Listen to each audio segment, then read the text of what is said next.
First thing is we just want to make sure that all of our assumption inputs are the same. And so let's just move down column B and make sure column C, as in Charlie, is our 2020. That's going to be our first projected year. Can you please confirm that all of your numbers are the same as mine? Once we have that, then we'll apply them to the rest of the columns so that we know we all have the exact same numbers. If you can't see because I got them all up at once, you want to ask, feel free.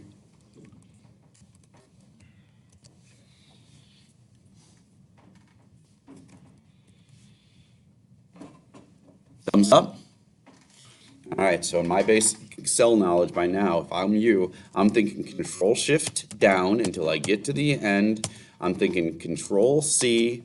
I'm thinking Shift right arrow 4 times. I'm thinking Enter. So I just copy and pasted everything across there without touching my silly little mouse.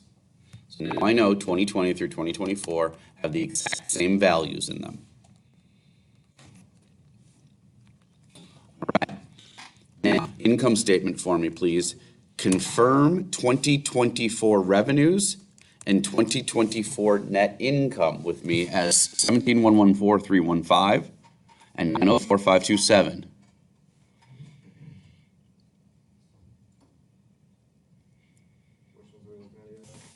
2024 up in cell G6 sales and G27 net income.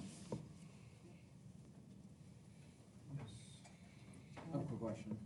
Yeah. So in the assumptions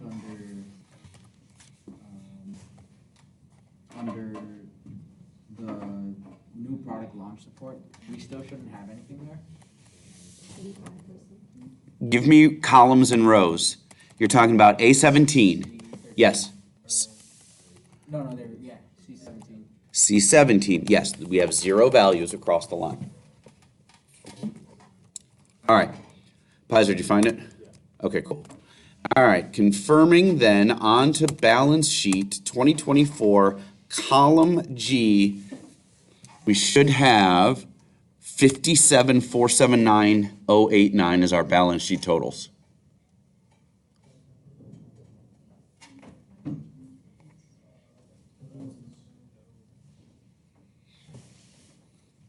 All right.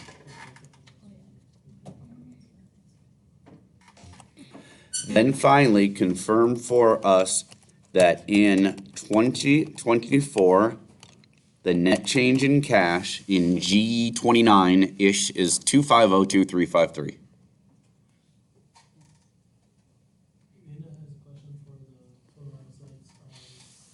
Yep. So you don't have the 57,479 just for that? Okay, jot that down. We'll come and fix it. Okay. Anybody else not have a number somewhere? I don't have the true or false. Okay, so let's do this. Now that I'm going to pause.